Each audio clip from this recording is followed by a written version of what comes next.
ਜਿਹੜੇ ਸਾਡੇ ਮੇਜ਼ਬਾਨ ਨੇ ਉਹਨਾਂ ਸਾਰਿਆਂ ਦਾ ਸ਼ੁਕਰੀਆ ਅਦਾ ਕਰਨਾ ਕਿ ਸਾਰੇ ਇੱਥੇ ਆਏ ਸੀ। ਉਹਨਾਂ ਸਾਰਿਆਂ ਨੇ ਮੈਨੂੰ ਵੀ ਮੌਕਾ ਦਿੱਤਾ ਕਿ ਅੱਜ ਪਾਈਆਂ 'ਚ ਬਹਿ ਕੇ ਆਪਣੇ ਪੰਜਾਬੀ ਕਲਚਰ ਨਾਲ ਜੁੜਨ ਦਾ ਮੌਕਾ ਲੱਗਿਆ।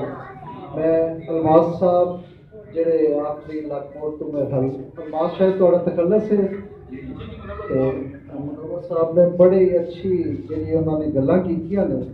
ਬਦਕਿਸਮਤੀ ਦੇ ਨਾਲ ਅੱਜ ਸਾਡੇ ਮੁਆਸ਼ਰੇ 'ਚ ਚੀਜ਼ਾਂ ਬੜੀਆਂ ਆਮ ਹੋ ਗਈਆਂ। उन्होंने अपने अल्फाज की अक्सी तो की, लेकिन सानू कोशिश करना चाहिए कि इन चीज़ों तो बच जाइए, क्योंकि जदों का साड़ियाँ जिंदगियों च लालच जुड़ गया उदों तो साड़ियाँ जिंदगियाँ बदतर मुश्किल हो गई।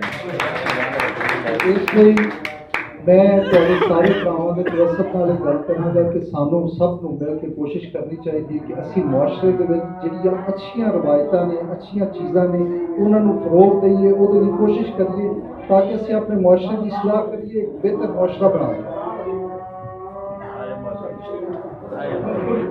तो थोड़ा सा वक्फा आ गया तो मैं गल करना चाह रहा सा कि पंजाबी क्योंकि साड़ी माँ बोली जुबान है, साड़ी मादरी जुबान है, तो ये सानू इसको बोलने इन फरोग देने बिल्कुल कोई शर्म नहीं होनी चाहिए, बल्कि फख्र होना चाहिए। तो अज इतने असी जिन्हें भी भाई बैठे हाँ, मैं ख्याल जो असी दुनिया से आए तो साढ़े कन्ना पहली जी मिठी जुबान साड़ी माँ की सी, पंजाबी अच्छी सी जो साढ़े कन्ना ने सुनी सी। तो पंजाबी होने से सानू फख्र है, तो साडा कल्चर भी अल्लाह के फजल नाल बड़ा रिच कल्चर है। इसलिए इस फरोग कभी कतन नहीं घबराना चाहिए, ना ही इस महसूस करना चाहिए कि मैं पंजाबी बोलांगा तो अगला किस महसूस करेगा। बेसिकली कोई भी जुबान एक कम्यूनिकेशन का एक अपनी गल अगले तक अपनाने का एक जरिया होता है, तो पंजाबी एक बेहतरीन जरिया।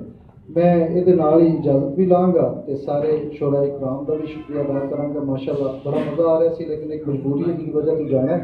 बड़ा अच्छा उन्होंने अपने अपने अंदाज के अपना अशार अपना कलाम पेश किया। बाकी मैं प्रेस के दोस्तों का भी शुक्रगुजार हाँ, बाकी मुंतजमीन जो शुक्रगुजार हाँ, तो इतने आने वाले सारे मेहमानों का भी बहुत शुक्रिया। Thank you.